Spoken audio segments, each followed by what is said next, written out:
నమస్తే అండి, నా పేరు ఆనంద్, GAN ఆనంద్. పార్లమెంటరీ ఎలక్షన్స్కి కంటెస్ట్ చేస్తున్నాను.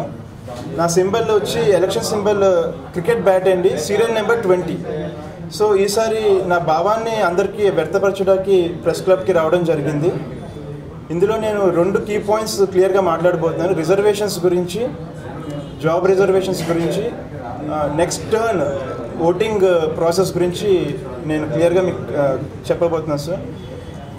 రిజర్వేషన్స్ సంగతి మాట్లాడమంటే మనకి రైల్వే రిజర్వేషన్స్ని ఎగ్జాంపుల్స్ తీసుకుంటున్నాను. రైల్వే రిజర్వేషన్స్లో ఎక్కడ మనం క్యాస్ట్ సర్టిఫికేట్ కానీ రిలీజియస్ సర్టిఫికేట్స్ కానీ చూపించట్లేదు. అదేవిధంగా గవర్నమెంట్ సెక్టర్స్లో కూడా జాబ్ రావాలి అన్నా, ప్రైవేట్ సెక్టర్స్లో జాబ్ రావాలన్నా అక్కడ క్యాస్ట్ అండ్ రిలీజియన్స్ని మధ్యలో తీసుకురాకుండా రిజర్వేషన్స్ని మనం ఇంప్లిమెంట్ చేయాలి, జాబ్ రిజర్వేషన్స్ ఇంప్లిమెంట్ చేయాలనే గోల్తో ముందుకు వచ్చాను సార్. విశాఖపట్నం కాన్స్టిట్యుయెన్సీలో క్లియర్గా చూస్తే ఒక సైడ్ ఐటీ సెక్టర్ ఉంది, ఇంకొక సైడ్ క్లియర్గా నేషనల్ కంపెనీస్ కూడా ఉన్నాయి. ఇక్కడ జాబ్ కావాలి అంటే కనుక ఎక్కడ క్యాస్ట్ అండ్ రిజర్వేషన్స్ లేకుండా వాటిని క్యాస్ట్ అండ్ రిజర్వేషన్స్ని కన్సిడర్ చేయకుండా జాబ్ని ఇవ్వాలని నా గోల్ సార్. సెకండ్ పాయింట్ నేను మాట్లాడేది నెక్స్ట్ టర్న్ ఎలక్షన్స్కి ఓటింగ్ సిస్టమ్స్ గురించి. చిన్నప్పుడు అందరం సెకండ్ క్లాస్లో చాలా క్లియర్గా చదువుకున్నాము.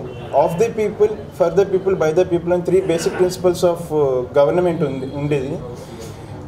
అలాగనే పార్లమెంట్లో కానీ, అసెంబ్లీలో కానీ, పబ్లిక్ మధ్యన కానీ ఎటువంటి గొడవలు జరగకుండా సింపుల్ ఐడియాస్, ఒక side leader of the people, ఇంకొక side leader for the people and speaker by the పీపుల్ని డైరెక్ట్గా ప్రతి ఇండివిజువల్ ఒకే ఓటింగ్ ప్రాసెస్లో ఎలక్ట్ చేయాలి. ఆ విధంగా ఎలక్ట్ చేస్తే ఏ పొలిటికల్ పార్టీ నుంచి వచ్చిన అభ్యర్థినైనా ఈ విధంగా ముందుకు వెళ్తే కనుక పొలిటికల్గా కానీ, అసెంబ్లీ, పార్లమెంట్లో, పబ్లిక్లో కానీ ఎటువంటి గొడవలు అవ్వకుండా పీస్ఫుల్ నేషన్ ఎస్టాబ్లిష్ చేయగలుగుతామని నా భావాన్ని అందరి మీద ఎక్స్ప్రెస్ చేస్తాను.